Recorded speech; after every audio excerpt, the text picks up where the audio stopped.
자, 안녕하십니까. 최명호입니다. 다시 이렇게 인사를 드리네요. 아, 예. 저번에 녹음한 여러 가지가 있긴 한데, 일단 제가 좀 말을 좀 빠르게 하고, 그리고 또 뭐, 제가 그렇게 발음이 좋은 편이 아닌데, 말도 빠르고 발음도 별로 안 좋아서, 예, 듣기 어렵다고 하시던 분도 있더라고요. 뭐, 물론 많지는 않습니다만. 자, 오늘은, 원래 준비한 게 있었는데, 사실 녹음한 게 있는데, 지금 이렇게 현재 상황이 또 변해서 환율 이야기를 처음에 좀 했었는데 일단 이렇게만 한번 생각해 봤으면 좋겠습니다. 기성 미디어 혹은 뭐 재래식 미디어 뭐라고 얘기하든 간에 경제 위기론 얘기하면서 환율을 언급하는 경우가 많이 있습니다. 물론 환율이 굉장히 중요합니다. 우리나라처럼 수입을 많이 하는 국가에서 환율이 이렇게 약세, 그러니까 달러의 가격이 뛰어오르는 상황은 사실은 물가 압박이 되기 때문에 그렇게 좋은 신호라고 보기는 어렵습니다. 그런데 환율이 왜 이렇게 고환율이냐를 한번 생각해 보면 그런 거죠. 우리가 일반적으로 일상생활에서 달러가 언제 필요하죠? 해외여행 가거나 아니면은 뭐 해외 결제를 하거나 뭐 이럴 때 달러가 사용될 겁니다. 물론 뭐 카드로 결제를 하게 되면 환전이 바로바로 일어나긴 하겠습니다만 그 외에는 별로 달러가 필요하지 않습니다. 그리고 한 국가의 경제 규모라는 게 늘어나기도 하고 줄어나기도 하는데 갑자기 드라마틱하게 늘어나거나 줄어들거나 하지 않습니다. 그리고 교역 상황도 흑자를 볼 때도 있고 적자를 볼 때도 있습니다만 그게 어느 정도 편차 안에 들어와 있는 편이죠. 갑자기 막 그 달러를 많이 벌거나 갑자기 막 수요가 증가해서 그러니까 해외 물건을 많이 사서 달러를 필요한 상황이 막 벌어지지는 않습니다. 무슨 말씀을 드리는 거냐면 그 유동성이 증가한다고 해서 그 나라의 환율에 영향을 미치느냐? 미칠 수는 있는데 이 직접적인 원인이냐는 좀 논쟁적인 부분이 있다는 겁니다. 예를 들어서 양적 완화를 막 했을 때 2007년 8년 금융위기 때 미국에서 달러를 마구 찍어내는 뭐 뭐 윤전기 돌린다 뭐 헬리콥터 머니 뭐 이런 얘기하면서 달러가 많이 풀린다고 했단 말이에요. 근데 그때는 국채를 팔고 사는 것으로 그다음에 금융기관을 통해서 어, 뭐 유동성이 움직였고 그러면은 실제 리얼 월드 혹은 메인 스트리트에 뿌려지는 게 아니라 그 자산 시장으로 흘러갈 가능성이 높습니다. 그래서 실질 물가에 영향을 줄 가능성이 굉장히 적어지죠. 그리고 지금 우리나라의 유동성들은 사실 상당 부분이 부동산에 좀 묶여 있는 경우가 많이 있습니다. 부동산에 묶여 있는 경우가 뭘 얘기하냐면 인플레이션을 야기할 가능성이 그렇게 높지 않다는 겁니다. 물론 부동산 가격은 올라갑니다만 그리고 또 뭐 지금 국내 주식 시장도 뭐 굉장히 화랑을 4천 포인트 이상이니까요. 2025년 오늘이 12월 26일 크리스마스 다음 날인데 우리가 2025년 4월만 생각해봐도 2천 깨진다 막 이러던 때였으니까 지금 뭐 4천 포인트가 안정적으로 넘고 있으니까요. 또 이런 부분도 있을 수 있고 그러니까 늘어난 유동성이 자산 시장으로 빨려 들어갈 가능성이 많이 있기 때문에 유동성이 증가했다고 해서 원화의 가치가 폭락하고 그래서 뭐 저 환율이 움직인다라는 것은 일단 직접적인 인과관계를 밝히기는 좀 어려울 것 같아요. 뭐 재정을 늘리고 뭐 소비 쿠폰을 발행한다고 해서 그게 이제 인플레이션에 대한 그것도 뭐 시장의 선순환이기 때문에 좋은 인플레이션이죠. 그래서 이 모든 것이 막 수식처럼 맞춰지는 것은 아니고 그리고 우리가 일단 생각해봐도 그 원화가 늘어난다고 해서 달러랑 다 바꾸는 건 아니기 때문에 그렇게 보기엔 좀 어려울 것 같습니다. 그럼에도 불구하고 왜 그러면 환율이 고환율로 계속 유지되고 있느냐? 일단 좀 다른 얘기를 해볼게요. 트럼프 일기 때 중국이 관세를 좀 많이 뭐 얻어맞았다는 표현이 제일 어울릴 것 같은데 얻어맞았습니다. 트럼프 일기 행정부에게 그랬습니다. 근데 요새는 또 위안화가 강세가 되고 있는데 위안화 약세를 만들면서 이렇게 좀 그 뭐랄까 관세의 부분을 좀 해지한 부분이 있었습니다. 무슨 말이냐면 관세로 인해서 벌어들이는 수입이 달러가 줄어들었다고 했을 때 달러의 가치가 올라가게 되면 원화가 약세가 되게 되면 결국 플러스 마이너스 제로가 돼버리는 경우가 있을 수 있습니다. 그래서 원화가 약 10%에서 20% 정도 약세가 돼버리면 관세 인상분을 좀 이렇게 무마할 수 있는, 상쇄할 수 있는 상황도 생기기 때문에 기업이나 아니면 정부에서도 사실 이 고환율이 나쁘지만은 않은 것 같아요. 뭐 그런 얘기 있죠. Bad is good, good is bad. 뭐 그런 것처럼 예를 들어서 아마 제 기억으로는 11월 미국의 GDP 성장률이 4점 몇 퍼센트 나왔던 것 같은데 굉장히 높게 나온 거죠. 요새는 뭐 1%, 2%, 2%도 뭐 굉장히 높은 수준의 저성장 고착화 시대이기 때문에 굉장히 높게 나왔습니다. 그 굉장히 좋은 소식이죠. 경제가 잘 성장했으니까. 근데 그렇게 되면 기준금리 인하를 주저하게 만드는 요인이 됩니다. 그러면 또 자산시장이나 많은 사람들이 꿈꾸던 에브리띵 랠리의 상황은 또 오지 않을 수가 있으니까 이건 또 나쁜 게 됩니다. Good is bad, bad is good인 거죠. 그리고 환율이 계속 떨어지지 않고 있다가 좀 30원 정도가 또 확 떨어졌는데 뭐 상황을 잘 봐야 되고 다 누구나 다 점쟁이가 아니기 때문에 이뭐 예언을 한다는 게 좀 뭐 얼마나 큰 의미가 있을지 모르겠습니다만 현재 우리나라의 대기업 위주로 굉장히 호황이죠. 그리고 특히 뭐 SK 하이닉스나 삼성전자처럼 반도체 AI 사이드에 관련된 부분들은 앞으로도 화랑이 될 것으로 보입니다. 지금은 우리가 기업들의 투자만 보고 있는데 국가 자본주의라고 얘기하면 좀 과장된 면이 없지는 않습니다만 지금 우리나라도 지금 뭐 100조다 몇 조다 뭐 투자한다고 하죠. 그리고 유럽의 국가들 프랑스, 독일, 뭐 영국 할 것 없이 다들 규모가 이제 100조에서 150조 사이의 금액을 투자해서 AI 경쟁에 뛰어들 준비를 하고 있습니다. 그 얘기는 뭐냐? 이 AI의 붐이라는 게 수익을 올리고 있냐 올리지 못하고 있냐 뭐 이렇다 저렇다 얘기가 많이 나옵니다만 적어도 내년까지는 이 랠리가 이어질 가능성이 굉장히 많고 그리고 뭐 제가 설명을 이번에 할 생각인데 아마도 이제 그 좀 발전된 검색 엔진이라는 것을 좀 착안해 본다면 검색 엔진 시장을 거의 독점하다시피 했던 구글의 케이스를 우리는 연상할 수 있을 것 같습니다. 즉 시장에서 한 명의 승자, 한 명이라고 얘기하면 좀 그러네요. 뭐라고 해야 되지? 하나의 앱, 하나의 서비스, 뭐 하나의 브랜드가 거의 독점적인 지위를 누리기 전까지 이 경쟁은 계속될 가능성이 높고 그리고 또 한 가지가 더 있습니다. 지금 제가 이렇게 녹음하고 있는 것도 하나의 데이터로 유통이 되겠습니다만 물론 많이 되진 않겠죠. 근데 이렇게 지금 현 시대에 생산하고 있는 그 데이터들, 빅데이터라고 부르든 뭔 데이터라고 부르든 이 데이터들은 엄청난 규모로 늘어납니다. 자동주행 자동차가 나오게 되면 그날의 날씨와 그날의 기후, 습도, 노면의 어떤 습도, 비가 오는 날, 눈이 오는 날, 노면 상황들, 그 다음에 시속, 그 다음에 핸들링 정보들이 또 다 이렇게 데이터로 쌓이게 돼서 가장 안정적인 드라이빙을 위한 데이터들을 뽑아내게 됩니다. 될 겁니다. 예, 아직 근데 제가 볼 땐 되고 있는 것 같아요. 예, 제가 확인해 보진 않았습니다만 그 얘기는 뭐냐면 점점 더 많은 데이터가 쌓여갈 거라는 겁니다. 그렇다면 이 많은 데이터를 기억하는 게 굉장히 문제가 되겠죠. 그래서 데이터 센터에서는 뭐 여러 가지가 다 중요하겠습니다만 이 메모리 반도체가 상당히 또 중요해질 것 같습니다.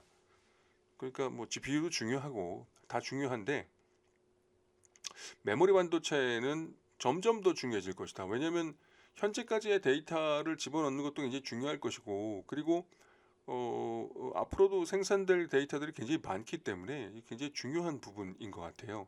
근데 이렇게 또 한번 생각해 보면 그렇다면 누구나 다 알고 있고 접속 가능한 정보에 접근해서 뭐 어떤 추론 과정을 거치던 간에 뭐 본인이 원하는 결과물들을 뽑아주는 것은 약간 발전된 검색 기능과 비슷하다라고 얘기할 수 있을 것 같아요. 기억하시는 분들이 많을지 모르겠는데 예전에는 도서관에서 뭐 책 하나 찾으려면 색인이라는 거 막 이렇게 조그만 서랍 같은 데서 막 이렇게 기억 니은 ABC 순으로 돼가지고 막 이렇게 찾아가지고 그 위치 확인하고 그 위치 확인한 걸 뭐 어디에 이렇게 뭐 종이 쪼가리 같은 데 이렇게 적어 가지고 막 찾고 그랬단 말이에요. 근데 지금은 검색을 통해서 그 시간이 굉장히 단축이 됐죠. 물론 지금은 일단 국내에 있는 도서관은 자기가 직접 발로 가서 그 서고에서 원하는 책을 찾아야 되죠. 근데 우리는 얼마 멀지 않은 미래에 이 로봇이 찾아줄 것이다라고 생각할 수도 있을 것이고, 지금 아직 뭐 전부 디지털화가 돼 있지 않겠습니다만 전 세계에 혹은 뭐 국내에 발간되어 있는 모든 책들이 디지털화가 된다면 검색을 통해서 접근 가능하고, 그 다음에 독서라는 것도 텍스트를 하나하나 한 줄 한 줄 읽는 것이 아니라 요점 정리해버리는, 물론 이렇게 요점 정리하는 것과 본인이 뭐 독서를 하는 것과는 차이가 있겠습니다만 접근 가능한 데이터가 될 수 있을 것 같습니다. 저는 특히 절판된 도서의 디지털화는 하나의 사업으로 추진해봐도 될 것 같은데, 그리고 지금 많은 도서관에서 책들을 버리고 있다는 기사도 나오는데요. 저는 그런 거 다 일단 모아다가 스캔은 뜨고 버려야 되지 않나, 뭐 이런 생각도 해봅니다. 자, 근데요, 많은 부분에서 의문을 제기하고 있는 것이기도 한데, 이렇게 해서 수익을 벌어들일 수 있을까요? 접근 가능한 데이터에 접근해서 분석하는 것만으로 수익 모델이 나올까요? 이 분석한 것을 그대로 카피 앤 페이스트 할 것이 아니라면, 그리고 내가 또 판단하고 나의 커멘트가 들어간다고 한다면 그냥 어느 정도의 어시스턴트만 있으면 되는 상황이니까, 물론 그런 사람이 있고 아닌 사람이 있고, 아이언맨과 뭐죠? 이거 매번 잘 기억이 안 나더라고. 아이언맨의 그 있지 않습니까? AI. 예. 자비스. 예. 맨날 자비스가 안 떠올라요.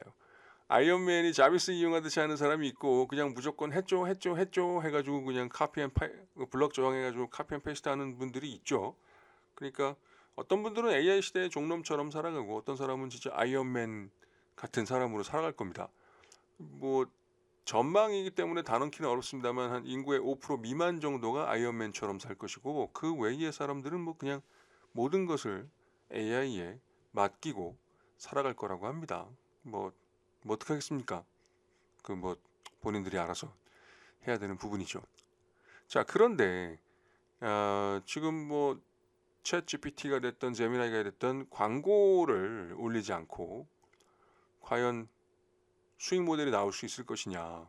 그리고 지금 그냥 바로 할 수 있는 생각은 AI에서 검색과 쇼핑 기능이 더해지고 다른 여러 앱들을 설치하지 않고 AI 하나로 뭐 구매까지 이어지게 하는, 그리고 또 어떤 AI가 이것을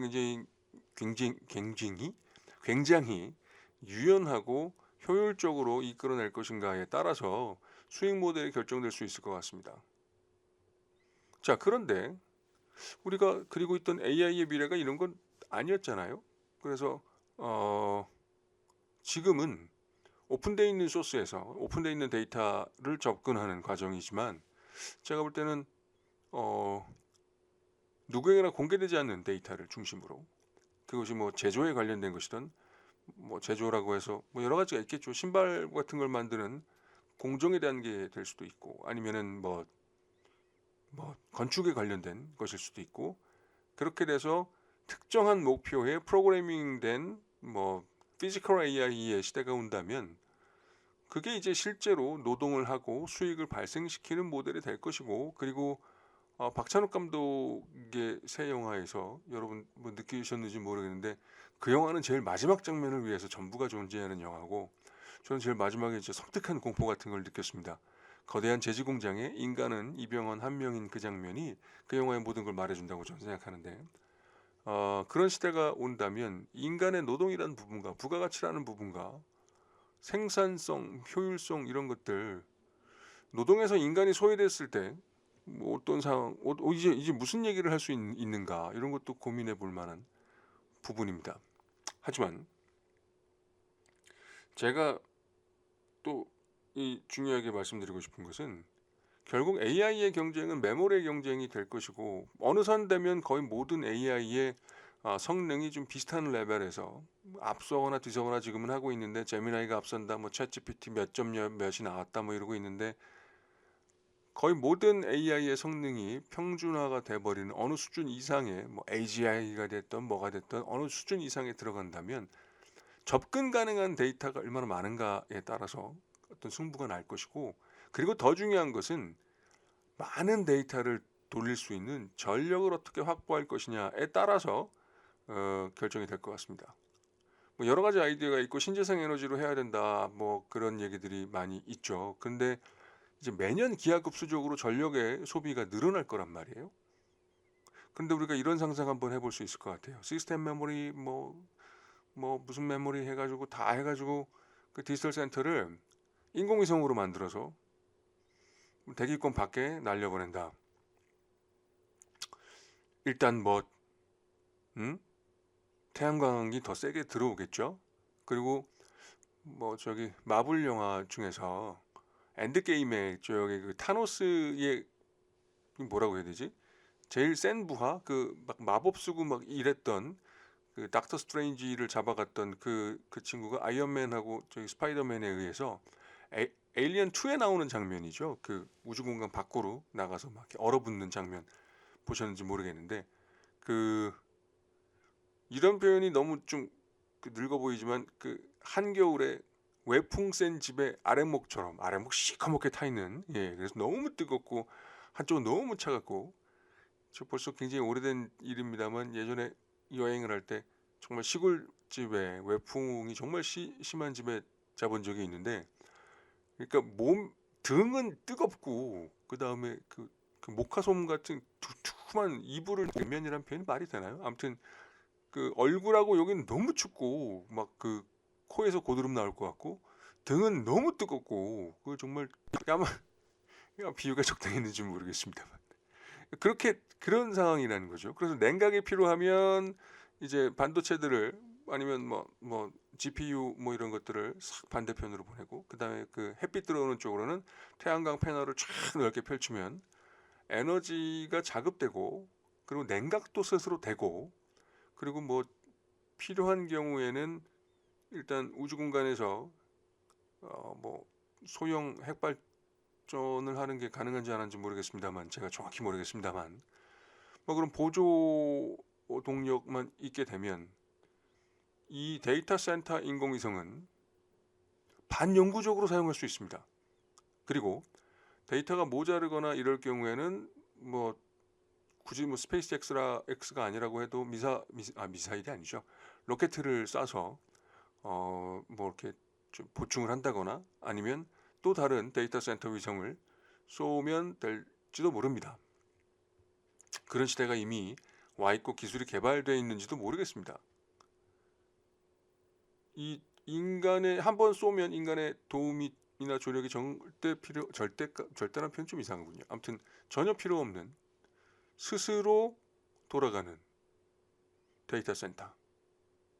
어쩌면은 피지컬 AI도 마찬가지로 태양광이나 뭐나 이 충전까지 자기가 알아서 한다고 하면 뭐 자기의 일은 스스로 하자, 알아서 척척척 뭐 스스로 어리니 뭐 이런 광고 CM이 있었던 것 같은데, 그냥 가는 거죠. 반영구적으로 배터리나 뭐 이런 쪽에 문제가 생기거나 시스템에 뭐 이제 오래 사용하면 문제가 생길 수가 있는데 그 수명이 다하지 않는 한 반영구적으로 사용이 가능한 시대가 온다는 겁니다.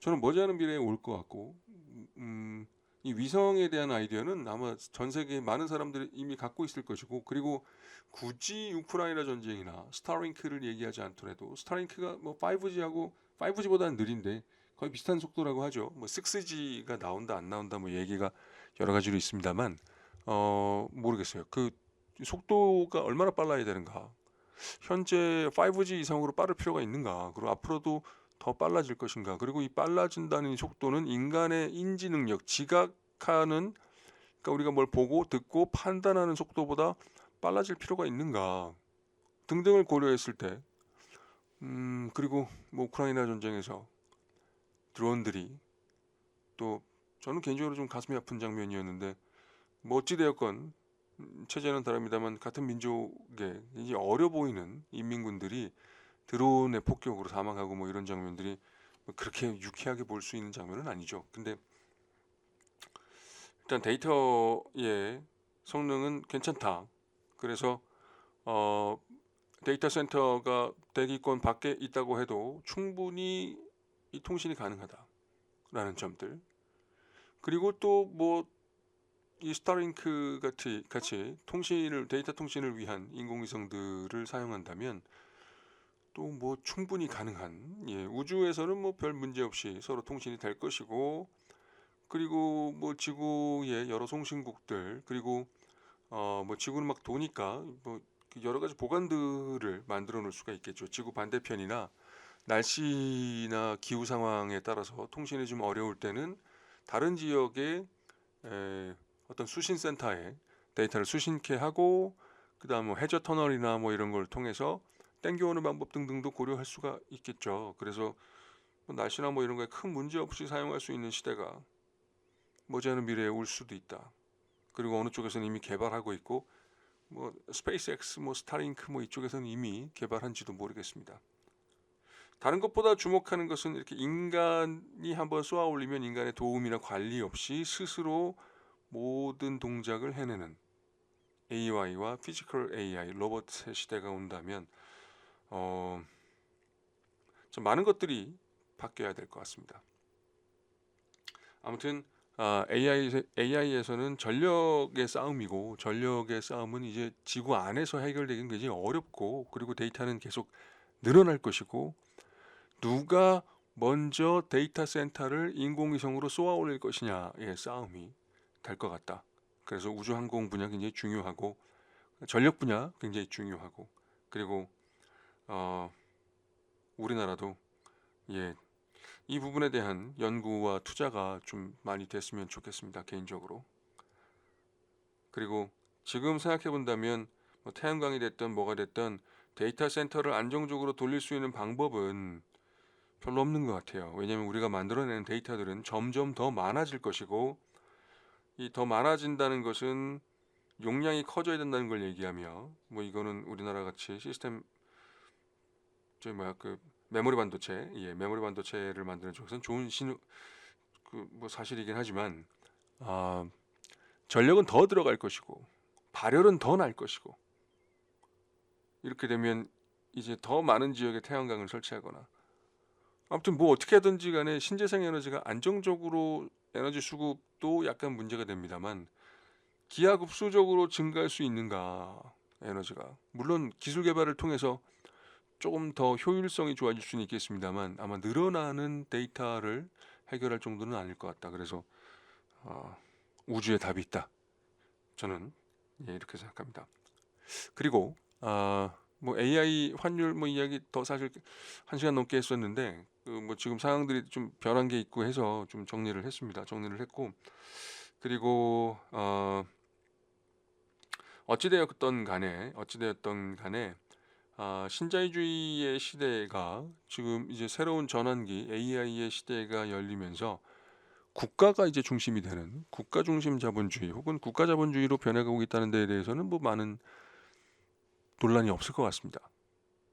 그럼 이제 또 다른 시대가 이제 열리는 거죠. 근데 재밌는 거는 이 국가가 국가 독점 자본주의 이렇게 불렀던 게 아마 냉전 시대의 그 공산주의 진영이었죠. 그 경제 체제를 구체적으로 분석을 할 때 얘기했던 용어인데, 잘 모르겠네요. 이게 반복되는 것 같기도 하고 아닌 것 같기도 하고 그렇습니다. 그리고 어느 쪽이 됐던, 우리가 지금 지구의 어느 쪽이 됐던 간에 굉장히 좀 요상한 상황에 좀 부닥치고 있는 것 같아요. 무슨 탈냉전이니 뭐 저기 실리주의 외교 뭐 이런 얘기들 많이 나옵니다만, 지금 이 우경화, 좌경화 뭐 이런 얘기 나오면서 극단화되고 있는 이 현재 상황에 쓰이고 있는 수사법들은 굉장히 냉전적입니다. 냉전적 구조를 되게 닮아 있죠. 서로가 서로를 얘기하는 것도 사실 뭐 빨갱이는 다 죽여야 돼. 뭐 사실 그런 얘기가 6.25 때문인지 우리나라에서는 굉장히 오랫동안 통용되곤 했는데 그런 상황이 굉장히 길어지고 있는 것 같습니다. 좀 염려스러운 부분 중에 하나고 이것이 비단 우리나라만이 아니라 전 세계적으로 그것을 뭐 혐오라고 부르든 뭐라고 부르든 간에 그 언어, 그 구조는 냉전에서 온 겁니다. 물론 냉전 이전에도 뭐 그런 비슷한 것들이 없던 건 아닙니다만 이게 또 냉전으로 연결하면 파시즘하고도 굉장히 자연스럽게 연결되기 때문에 어, 인간의 역사 자체를 우리의 현대사를 또 어떻게 봐야 될 것이냐 뭐 이런 질문들 제가 개인적으로 연구자로서 주목하고 있는 테마들이긴 합니다. 자 그러면 오늘은 이 마무리를 이렇게 한번 해봤으면 좋겠습니다. 이것도 좀 된 얘기입니다만 환단고기가 굉장히 좀 주목을 받았죠. 대통령님께서 직접 언급도 하시고 그랬습니다. 일단 뭐 부정할 수 없는 사실들이 있습니다. 동북아의 상고사에 대해서 그리고 우리는 사실 뭐 고조선이 됐건 뭐 고구려가 됐건 발해가 됐건 잘 모릅니다.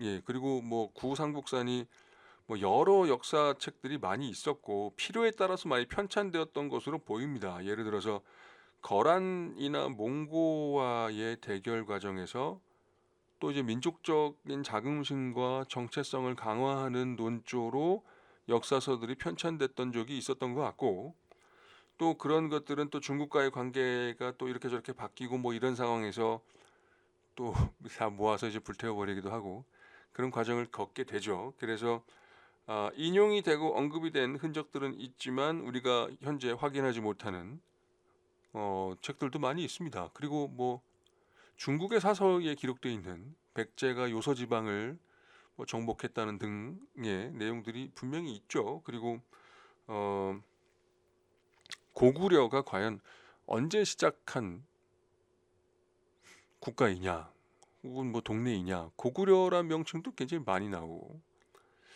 그리고 뭐 발해도 대진국이라는 표현도 썼습니다만 이 발해란 표현은 당나라에서 쓰는 표현이죠. 그리고 저희 일본에 보내는 문서에는 고구려라는 그 명칭을 스스로 사용하기도 했습니다.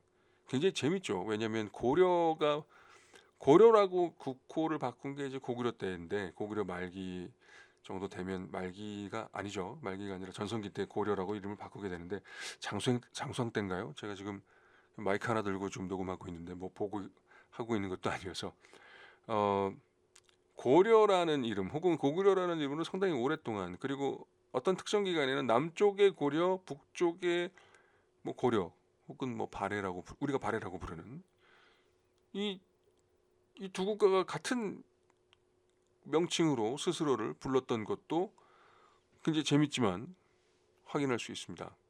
물론 발해 사람들이 발해를 어떻게 불렀는지는 잘 모릅니다. 예, 잘 모르고 그리고 뭐 여러 가지 이유로 발해에 대해서 고려 때에도 굉장히 많은 이주민들이 건너온 것으로 알려져 있는데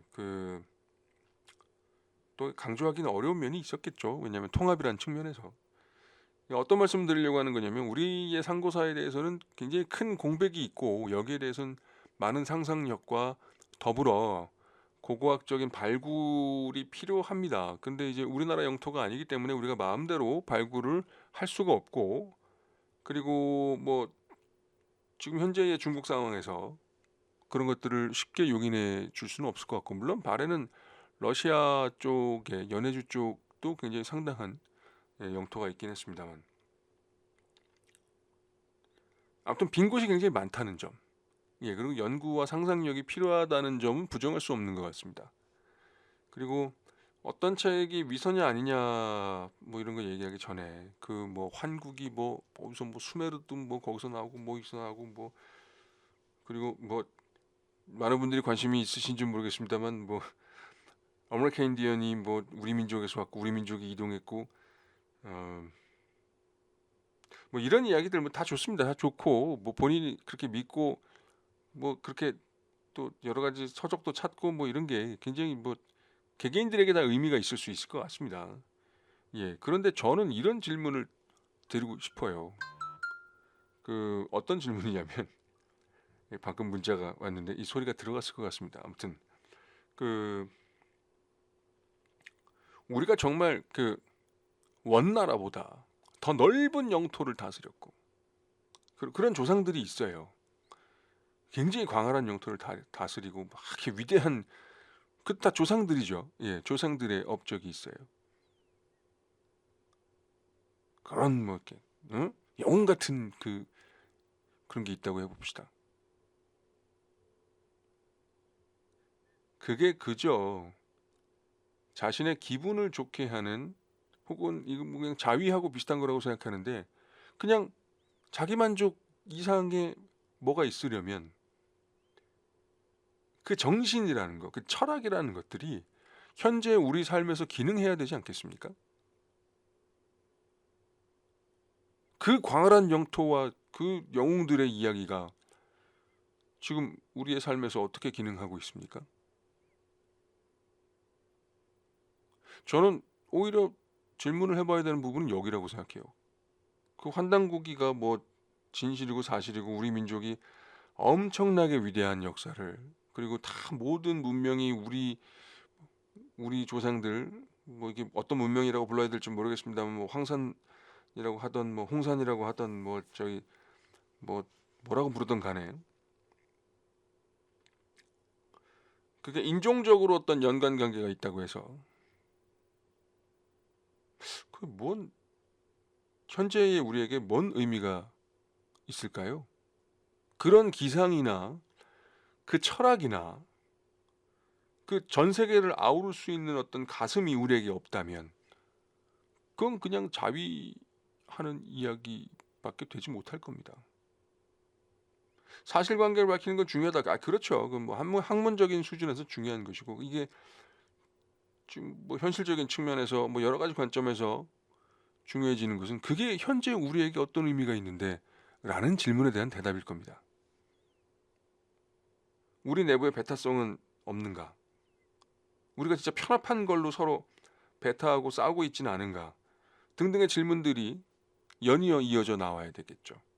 이게 뭐 진실이야, 사실이야, 이건 가짜야, 위서야, 막 이러면서 그 넓은 대륙을 호령한 그 대륙을 호령했다는 게 뭔 큰 의미가 있는지 모르겠습니다. 우리의 가슴에 대륙이 담겨 있지 않는데 그 대륙이 뭔 의미가 있을까요?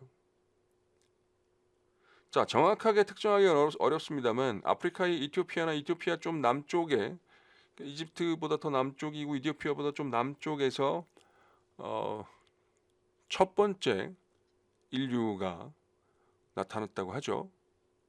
그리고 흑인이었던 것으로 짐작이 되고 그리고 그 호모 사피엔스가 여러 대륙을 이동하면서 뭐 이렇게 다양한 인종도 나오고 사실 뭐 흑인, 백인, 황인 뭐 이렇게만 구분하기 어려운 어떤 집합들이 있죠.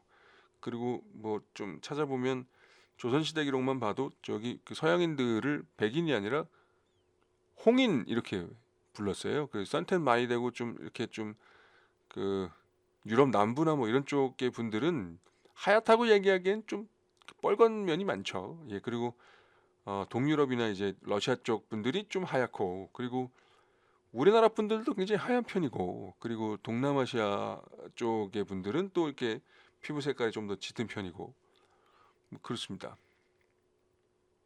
그냥 뭐 차이점이죠. 예.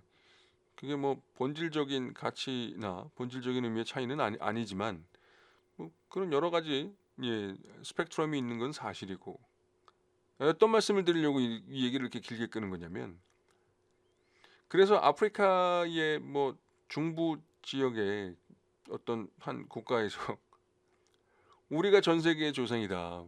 뭐 이런 얘기하는 걸 좀 잘 들어보지는 못했습니다만 그런 얘기를 한다고 해봅시다. 과학적으로 증명도 되는 거잖아요. 그 미토콘드리아에 있는 저기 뭐 그 DNA 뭐 분석 뭐 이런 걸 하면 그 지금 부정할 수 없는 과학적 사실처럼 받아들여지고 있습니다. 물론 이거는 또 다르게 그 뭐 해석될 가능성이 없는 건 아닙니다만 그렇다고 해서 그게 현재 그 지역에 사는 사람들에게 무슨 의미가 있겠습니까? 본인들이 전 세계를 담을 수 있는 그릇이 안 된다면 우리가 전 세계의 시초야. 우리가 아버지고 어머니야. 라는 개념이 된 거야라는 그런 자긍심에서 끝난다면 그게 뭔 의미가 있겠습니까? 저는 예전서부터 이 환단국이 뭐 이런 게 뭐막 핏대를 세우면서 말씀하시는 분들은 과연 본인의 삶과 일단 뭐 단군 조선만 봐도 얼마나 관련이 있을까? 뭐 이런 생각하게 되잖아요. 뭐 쉬운 얘기로 우리 민족의 상징이 곰은 아니잖아요.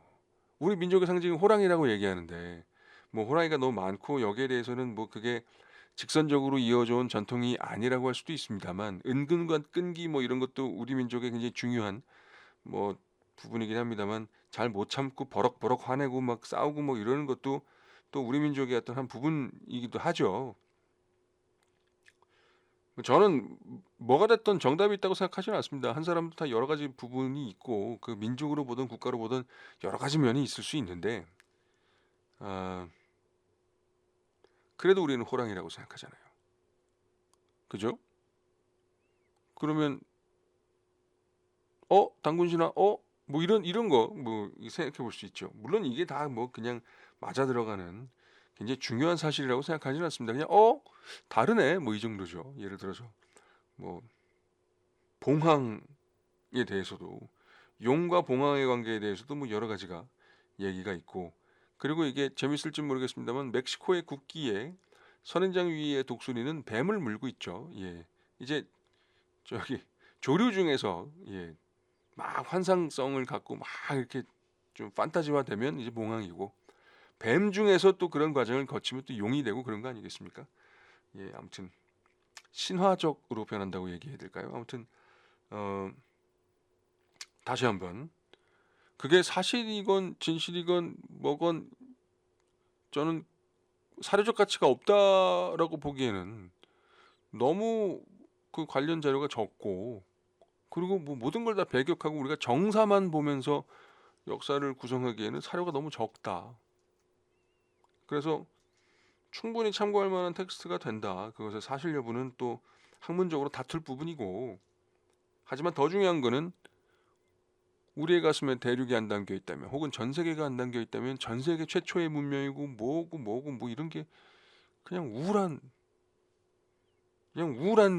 얘기죠. 실제 현실에서는 지금 골방에서 혼자 저도 지금 집에서 혼자 숨어서 녹음하고 있긴 합니다만 그냥 이렇게 있으면서 환상 속에서는 뭐 최고의 미남 미녀 막 이러고 막 그 연애 막 하고 뭐 그런 거랑 비슷한 거 아닌가 싶어요. 예, 그래서 한당국이 얘기나 우리나라 상고사 뭐 이런 얘기 나올 때마다 우리의 가슴에 과연 무엇이 담겨 있는가? 조그만 거에도 서로 배타하고 배척하고 미워하고 이러고 있지는 않은가라는 생각을 한번 해볼 필요는 있지 않을까? 라는 얘기로 오늘 녹음을 마치겠습니다. 다들 새해 복 많이 받으시고 제가 간간히 이렇게 전해드릴 텐데 관심도 많이 가져주셨으면 좋겠습니다. 감사합니다. 자, 안녕하십니까? 원래 이렇게 다 녹음이 끝났는데 또 중요한 부분이 있어서 추가로 짧게만 녹음을 더 하려 합니다. 베네수엘라와 미국의 상황이 좀 점점 더 심각한 상황으로 가는 것 같습니다. 어떤 분들은 그저 위험만 하고 실제 어떤 물리적 타격이 없을 수도 있다라고 생각하시는 것 같은데 저는 개인적으로 물론 예상이니까 맞는다고 하기는 어렵죠. 뭐 제가 점쟁이는 아니니까. 하지만 일단 뭐 항공모함서부터 지금 뭐 군대의 배치 등등이 상당히 심각한 수준이고 그리고 푸에르토리코에 있는 미군 기지가 제가 알기로는 일단 뭐 구조만 남아있고 인원은 거의 없었던 걸로 알고 있는데 지금 거기에 다시 병력이 주둔하고 있고 그리고 뭐 많은 분들이 관심이 얼마나 있을지 모르겠습니다만 남아메리카를 이렇게 놓고 지금 뭐 서쪽, 동쪽 이렇게 좀 차이가 나는 상황입니다.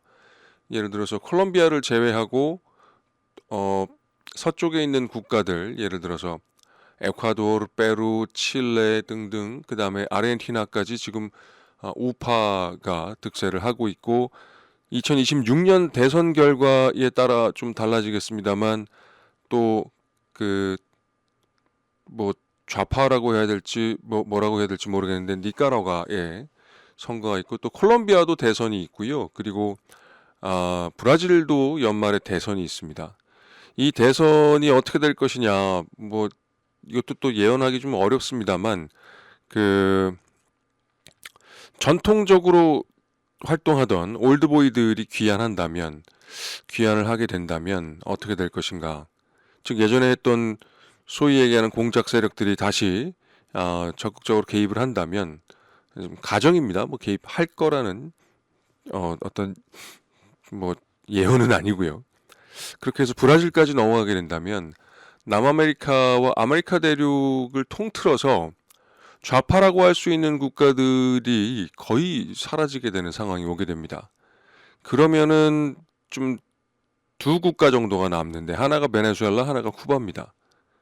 그런데 쿠바를 압박하는 것보다 뭐 이미 경제 봉쇄가 돼 있습니다만 베네수엘라의 정권이 바뀐다면 쿠바는 그 즉시 그 동구권이 이렇게 무너졌을 때 페리오드 에스페시알이라고 했던 그 북한으로 치면은 고난의 행군 시기가 다시 도래할 것으로 보입니다. 특히 에너지 분야의 그 원유의 그 공급을 베네수엘라에 굉장히 의존하고 있었는데 베네수엘라에서 원유를 공급받지 못한다고 할 때 쿠바가 할 수 있는 선택이 별로 없어요.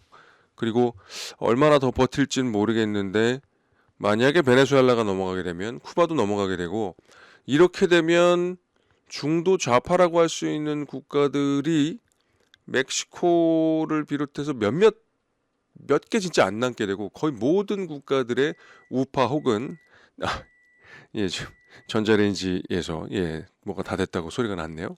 아무튼 별로 없어지게 됩니다. 다그로 친미적인 국가들로 채워지게 되고 그리고 이것을 통해서 웨스턴 헤미스피어라고 하는 아메리카 대륙 전체에 이 미국의 안보를 위협할 만한 상황은 없어진다라고 볼 수 있습니다. 그리고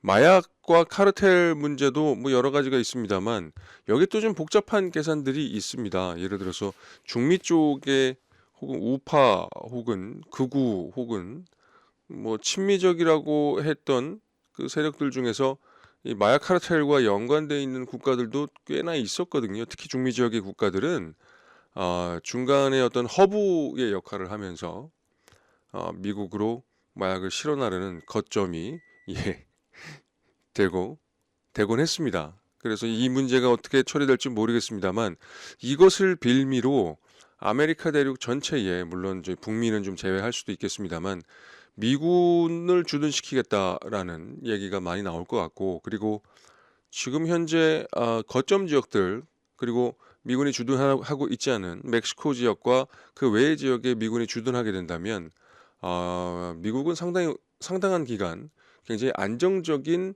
상황에 돌입할 수 있다. 그러므로 베네수엘라의 정권을 교체하는 것은 일단 뭐라고 해야 될까요? 혁명 혹은 무력혁명, 군부 뭐 이렇게 연관되어 있는 아주 강경한 라틴 아메리카의 반미 세력을 완전히 꺾어버릴 수 있는 주요한 포인트가 되기 때문에 저는 개인적으로 이 가능성 전쟁 혹은 뭐 그 몇 년도인지 지금 자꾸 전자레인지가 뭘 꺼내가라고 얘기를 하고 있네요.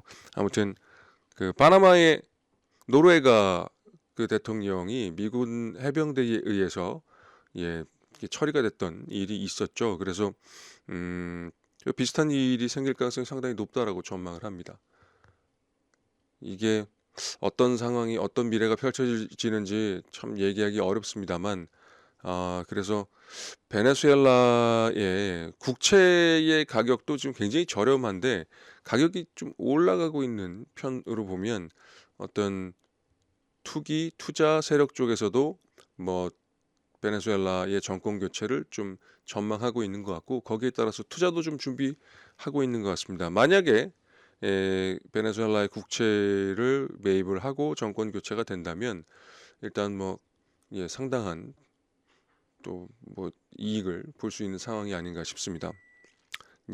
이제 전자레인지에서 음식을 꺼내야 될 것 같아서 그 보충하는 멘트로 여기까지만 하겠습니다. 감사합니다.